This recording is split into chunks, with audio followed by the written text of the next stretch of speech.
Bathroom renovations can be really confusing, and that's why I created the Ultimate Beginner's Guide to Bathroom Renovations. You'll see tips for how to plan your dream bathroom, demo and frame it, as well as how to waterproof the shower, install tile, and so much more. We'll also go over different materials that I recommend, as well as pro tips that'll help you avoid mistakes. The first step in your bathroom renovation is assessing mechanicals like plumbing, electrical, and HVAC. If you keep the shower in the same location, that'll save a lot of money. The same is true for your toilet and vanity cabinet. But if you move the shower, toilet, and vanity, expect extra expenses. Now here's a pro tip. Choose your shower drain, shower valve, and vanity cabinet before hiring a plumber or starting your renovation. For example, most shower drains are 2 inches in diameter, and this might require changing the tub plumbing that is normally 1.5 inches to 2 inches. In addition, shower valves need to be installed to the correct depth. It's just not about installing the actual valve. Thus, you should have the shower backer board and tile on hand when it's installed. Vanity cabinets often require P-trap and water supply lines to be rerouted to fit around drawers. So I always like having the cabinet to see the dimensions. Electrical is another consideration. For instance, heated tile floors require 20 amp service. So do some heated bathroom exhaust fans. So it's always good to consult an electrician before you decide on either of those amenities. Also consider whether you want new lighting at the vanity cabinet, in the ceiling, or the shower, and an electronic bidet seat. By the way, I like using halo recess lights in bathrooms. The 6-inch wet-rated recess lights are great for large showers, and sometimes I use the 4-inch wet-rated recess light for small showers or bathtubs. Now I'd like to talk about the budget and explain where I think you should spend your money and focus on quality. We all know that bathroom renovations can be expensive. Here's a list of items that require quality construction. Number 1, the shower waterproofing materials.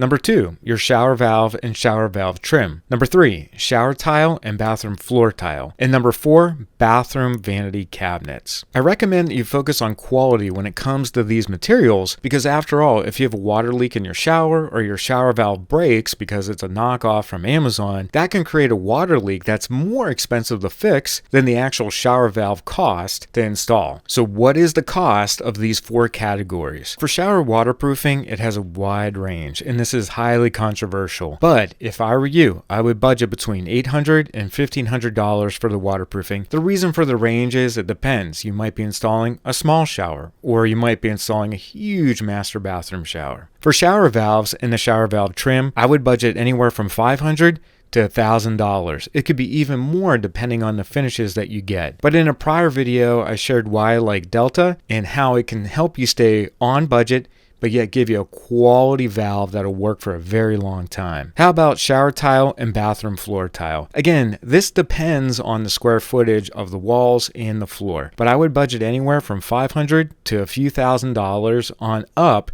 and it really depends on the quality of the tile, whether it's handmade or it's mass produced and you can get it at like a home store. Bathroom vanity cabinets have quite a range. You can spend anywhere from a few $100s up to a few $1,000s, but I would budget anywhere between $500 to a few $1,000 for a quality cabinet. And by that, I mean it's made out of plywood, not particle board. If you take a look at the side of the drawers, it should have a dovetail joint. And then in terms of the top, usually I recommend getting those locally and having them cut to the size that you need. And that can be another $400 to $800.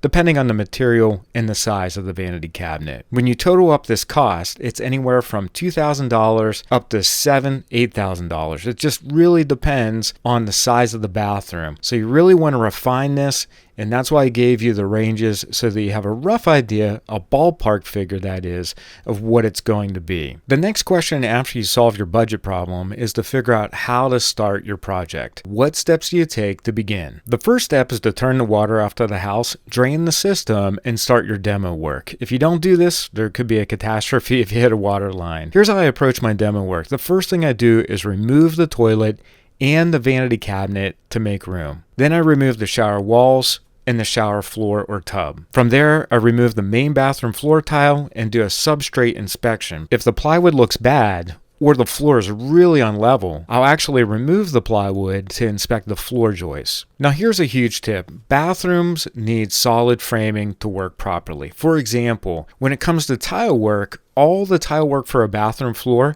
begins with the framing. I recommend picking your floor tile, then referring to the Schluter DITRA handbook, which provides framing advice. As an example, I prefer using 3/4 inch tongue and groove plywood over 16-inch on-center floor joists for ceramic or porcelain tile. So once you know what tile you're going to be using, that actually helps you do the framing for the bathroom floor or figure out the substrate problem. Once I'm done with the floor joists, I move on to the stud framing. Keep this in mind, all 1/2 inch backer boards require studs to be at least 16 inches on center. It's okay if they're less than 16 inches on center. You can scissor studs to get this on center spacing or add one to the top and bottom plate. Also, studs should be even and square because they impart their imperfections onto the shower backer boards. Thus, if the studs are defective, tile work will suffer and it'll be difficult for you to make your tile shower look good. It's best to fix any plumbing or electrical while the floor joists and studs are exposed. When it comes to drains, there's one important point, and that is you never want to go from a larger pipe to a smaller pipe. So for instance, if you have a 2-inch shower drain, it should never reduce down to an 1.5-inch pipe. But there's one exception to this, and that's with the closet bend. You can actually use a 4x3 closet bend and reduce down from a 4-inch to a 3-inch pipe. But a 3x3 closet bend is also fine. By the way, if you're enjoying this tutorial and you want more tips on bathroom renovation, visit my website at homerepairtutor.com, where we have more written tutorials as well as online courses that'll help you complete your project and make it a lot easier. Once all the drains are in place, that's when I install my water supply lines. Again, this is so much easier to do when the floor joists are open and the studs are exposed. At this point, you should also consider what electrical devices you're going to use. That way, if you need to run electrical in the walls or through the joist, you can do that. So for example,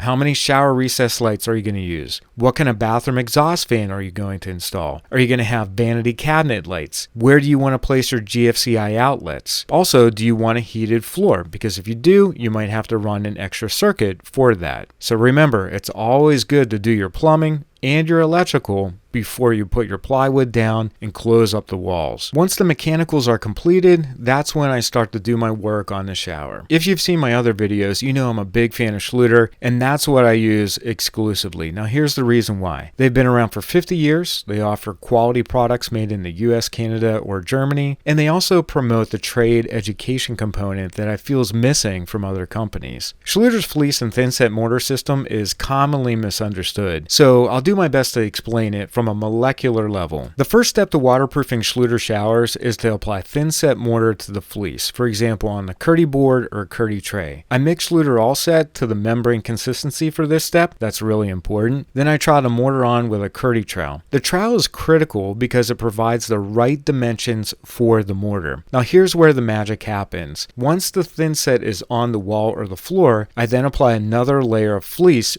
over the mortar. This is normally Curdy band. The mortar is now bonding to 2 layers of fleece, and as the mortar cures, crystals grow and anchor into the fleece layers. Over time, more and more crystals form a very tight matrix, and this matrix becomes so tight that water molecules are too big to pass between the fleece layers. Now, before I get into the details of how I install a shower system, I want to back up a moment and share the shower valve tips that I think are critical for your tile work. I prefer using Delta and Hansgrohe shower valves. Typically, I'm using Delta because it's more cost effective and you can get trim kits that are pretty reasonably priced. The first thing I do when I'm installing a shower valve is run the water supply lines to that area. Then I make sure the shower valve is at the right height as well as the right depth, and then I properly anchor it. The depth will depend on the backer board you're using as well as the tile. So I always recommend having both of those on hand when you're installing the shower valve. This is going to be critical because if it's at the right depth and it's plumb, when you do your tile work, the trim will sit nice and flush up against the tile, and that'll be another form of waterproofing that'll prevent water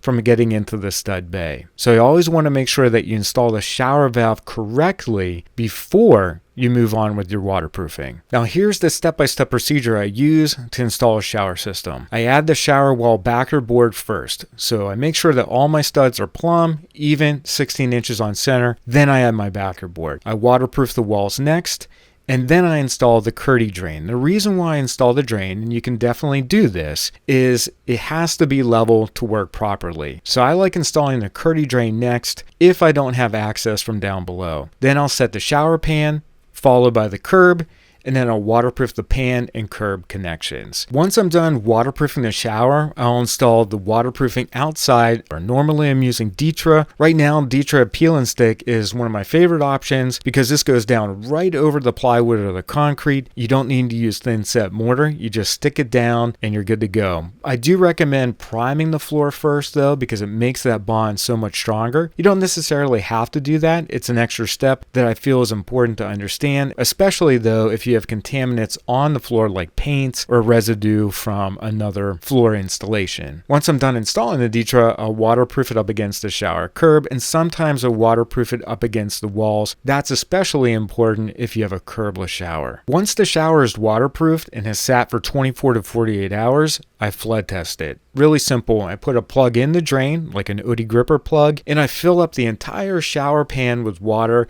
It's ideal to have the water go above the banding that's connecting the pan to the wall if you can, and you let that sit for 24 hours.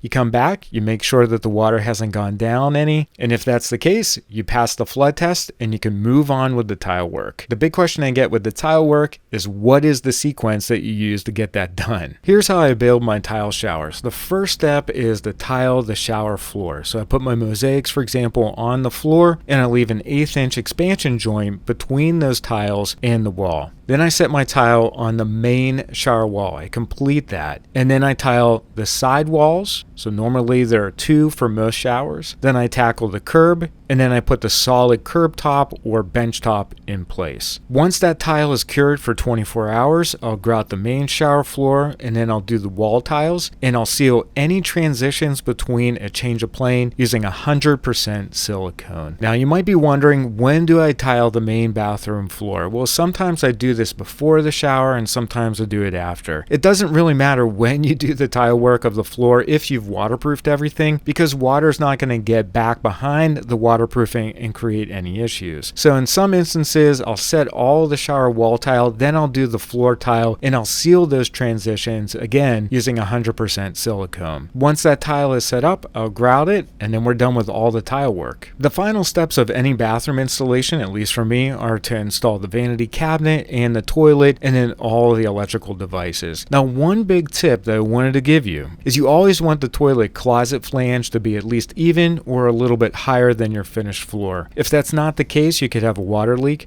and there are ways to raise the toilet flange, which I've shared with you in other videos, so that when you set the toilet, it'll make a nice perfect seal between the bottom of the bowl in the wax ring. Obviously, a bathroom renovation has a ton of different moving pieces to it that form one big puzzle. If you like this video and you want the written guide, make sure you visit homerepairtutor.com. That's where the guide is. We also have a bunch of other tutorials that'll hopefully help you out. Thanks for watching this video. If you liked it, give it a thumbs up, and make sure you visit every week for additional tips and tricks. Take care, and I'll talk to you soon.